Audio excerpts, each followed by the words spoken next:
আসসালামু আলাইকুম রহমতুল্লাহি বারাকাতু।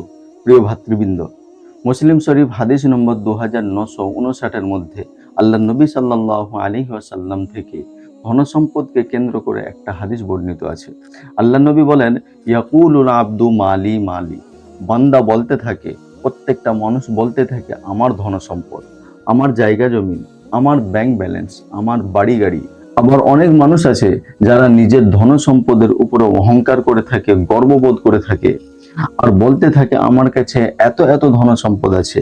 আর যত সমস্ত গরিব দুঃখী মানুষ আছে তাদেরকে হেয় করে থাকে, তাদেরকে অসম্মান করে থাকে।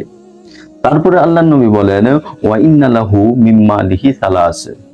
অর্থাৎ তিন ধরনেরই ধন সম্পদ আছে, যেটাকে মানুষ নিজের আসল ধন সম্পদ বলে গণ্য করতে পারে।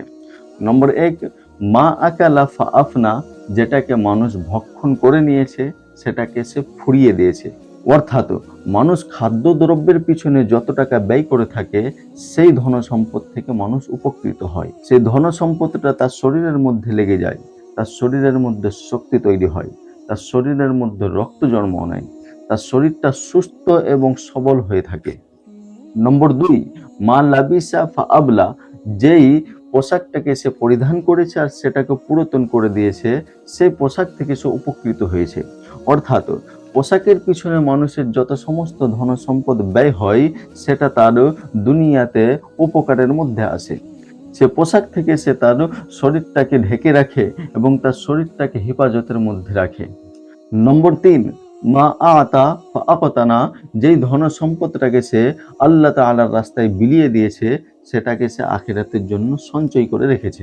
এই তিনটা পন্থায় আছে যেখানে মানুষ নিজের অর্থকে ব্যয় করলে দুনিয়াতে বা আখিরাতে সে উপকৃত হয়।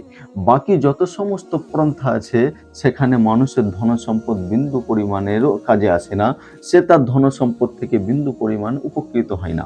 তারপরে আল্লাহ নবী বলেন, ওমা সিওয়া যালিকা ফাহুয়া তারিকুন লিগাইরিহি, এই তিনটা ধন সম্পদ ছাড়া যত সমস্ত ধন সম্পদ তার আছে, সে সমস্ত ধন সম্পদকে অপরের জন্য ছেড়ে যেতে হবে।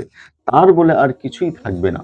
যে অপরের জন্য আপনি ছেড়ে যাচ্ছেন, সেটা আপনার সন্তান এবং সন্ততিও হতে পারে, সেটা আপনার স্ত্রীও হতে পারে, আপনার পিতামাতা ভাই বোনও হতে পারে।